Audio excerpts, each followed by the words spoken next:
अस्सलाम वालेकुम दोस्तों, कैसे हो? मुझे उम्मीद है आप सभी से हो गए। न्यू अपडेट के साथ मैं आपके सामने फिर हाजिर हो चुके हैं। अगर आप कुवैत में रहते हैं, कुवैत की खबरों से हमेशा के लिए अपडेट आना चाहते हैं तो ये वीडियो आप शुरू से लेकर आखिर तक देखते रहिए।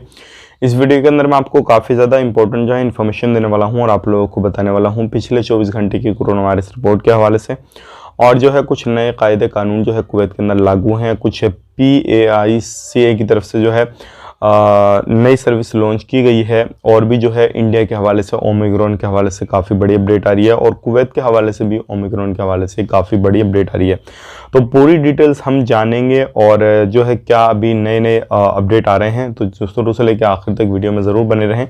लेकिन उससे पहले मैं आपको बता देता हूँ, चैनल हमारा पहली बार देख रहे हैं, चैनल को ज़रूर सब्सक्राइब करें और साथ ही साथ बेल आइकन ज़रूर प्रेस कर दें ताकि हमेशा आपको इसी तरीके से कुवैत के बारे में जानकारी टाइम टू टाइम मिलती रहे और आप हमेशा हमारे साथ में जुड़े रहें। तो सबसे पहले हम बात कर लेते हैं कुवैत में कुछ जानकारी, फिर बात करेंगे हम इंडिया की भी काफ़ी बड़ी खबरें आ रही हैं निकल के।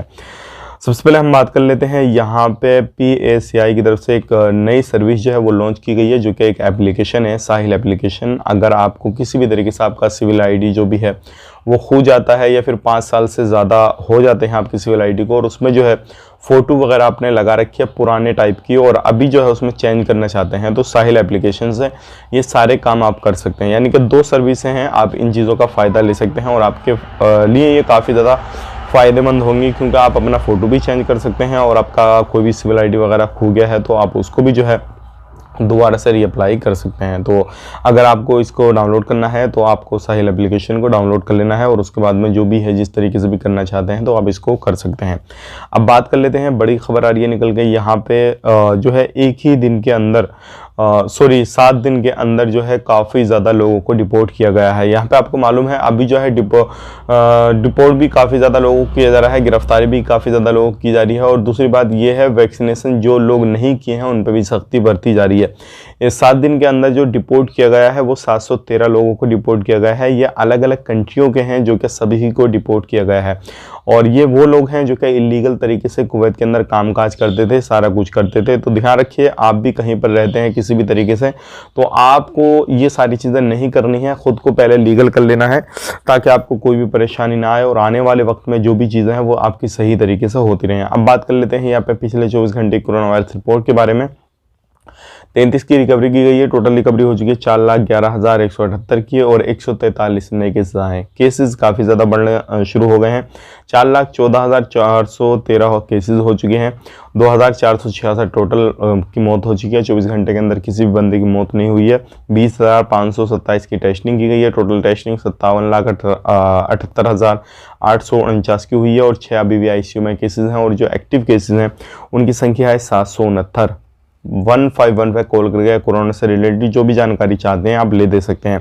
अब यहाँ पे भारत से एक बड़ी खबर आ रही है, यानी कि इंडिया से एक बड़ी खबर है, जो क्या अब पिछले दिनों में भारत में सिर्फ 5 दिनों में ओमिक्रॉन के मामले दुगने हुए। तो आप खुद अंदाज़ा लगा सकते हैं, ओमिक्रॉन के जो मामले पहले चल रहे थे लगभग 115 के करीब थे, अब ये दुगने होना शुरू हो गए हैं। अब ये कब 200 हो जाएं, कब 400 हो जाएं, कब जो है 1000 हो जाएं और कब जो ये लाखों में पहुंच जाएं, कुछ पता नहीं है। तो अगर आप सफ़र करना चाहते हैं तो जल्द से किधर भी जाना चाहते हैं तो जल्द से निकलने की सोचें, नहीं तो आप हो सकता है कि फंस जाएंगे। अब यहाँ पे एक खबर और आ रही है निकल के, जैसे कि आपको मालूम है हर कंट्री जो है अलग अलग तरीके से बूस्टर डोज हो या फिर चौथा डोज हो, ये इस तरीके से जो है अलग अलग कंट्रियां विचार कर रही हैं और इजराइल लगाने जा रहा है कोरोना वैक्सीन का चौथा डोज। तो ये भी एक बड़ी खबर आ रही है।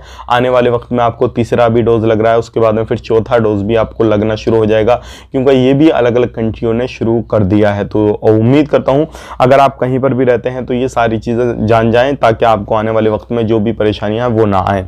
अब बात कर लेते हैं यहाँ पे अगली खबर की तरफ। जो अगली खबर आ रही है निकल के, एक ही दिन में 12 ओमिक्रॉन के मामले सामने आए हैं और ये जो है कुवैत के अंदर आए हैं और यूरोप कंट्रियों से ये इन लोगों ने सफ़र किया था। अब आगे इनकी देखा वाली सारी चीज़ें जो है वो मैनेज की जा रही हैं।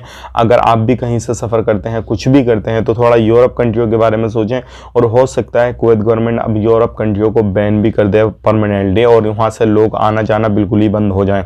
तो ये भी एक बड़ी खबर है। अब बात कर लेते हैं यहाँ पे 2 ट्रक के बारे में। 2 ट्रक आए थे जो कि अलग कंट्रियों से है। कंट्रियों का नाम यहाँ पे जो है नहीं बताया गया है। और इनके अंदर 19,000 बैग जो थे वो आए थे। अब ये अलग अलग तरीके से जो बैग थे वो जो कि इलीगल वगैरह तरीके से पहुंचाए गए थे, ये सारी चीज़ें हो रही थी कुवैत के अंदर। तो इन बैगों को भी जो है गिरफ्तार किया गया है। जो ट्रक थे उनसे भी पूछताछ वगैरह चल रही है, जो ट्रक के मालिक थे जो लेकर आए थे उनसे भी पूछताछ वगैरह चल रही है। तो उम्मीद करता हूँ जो भी इन्फॉर्मेशन मैंने आपको दी है वो समझ में आ गई होगी। अगर आप सफ़र करना चाहते हैं, अभी हाल ही में कुवैत से बाहर जाना चाहते हैं, आना चाहते हैं या कुछ भी करना चाहते हैं, तो वैक्सीनेशन पे आपको काफ़ी ज़्यादा ध्यान देना है। और जो भी रजिस्ट्रेशन वगैरह लिंक इन्होंने बताए हैं, एप्लीकेशन वगैरह बताए हैं, उनको भी रजिस्ट्रेशन वगैरह करना है। और मैं यहाँ पे आपको रिकमेंड करूँगा कि आप अगर ज़रूरी नहीं है सफ़र करना, कुवैत में हैं, काम काज कर रहे हैं, तो ज़रूरी नहीं है तो आपके लिए सफ़र बिल्कुल ना करें और उसको रद्द कर दें। क्योंकि आने वाले वक्त में और भी ज़्यादा हो सकता है कि रूल रेगुलेशन हो जाए और उसकी वजह से आपको काफ़ी ज़्यादा कुवैत में आने में जाने में कुछ भी है इस तरीके से आपको काफ़ी ज़्यादा प्रॉब्लम हो जाए। काफ़ी ज़्यादा लोगों को परेशानियां होती हैं, सारी चीज़ें होती हैं। तो ये सारी चीज़ों से बचने के लिए अभी आपको सफ़र को रद्द कर देना है। तो उम्मीद करता हूँ जो भी इन्फॉर्मेशन मैंने आपको दी है समझ में आ गई होगी। मिलेंगे इस नेक्स्ट वीडियो में। ज़रूर इस वीडियो को लाइक करें, शेयर करें। और अगर फेसबुक पेज पे देख रहे हैं, फेसबुक पेज को भी फॉलो कर लें। चैनल पे देख रहे हैं, चैनल को भी सब्सक्राइब करें। आपकी क्या राय है कमेंट बॉक्स में ज़रूर बताएं। आगे मैं वीडियो अटैच करने वाला हूं, उन वीडियो को ज़रूर पूरा देखें, आपको भी कुछ चीज़ें समझ में आ जाएंगी। आप अपना ख्याल रखें, अपनी फैमिली वालों का ख्याल रखें। Take care, bye bye.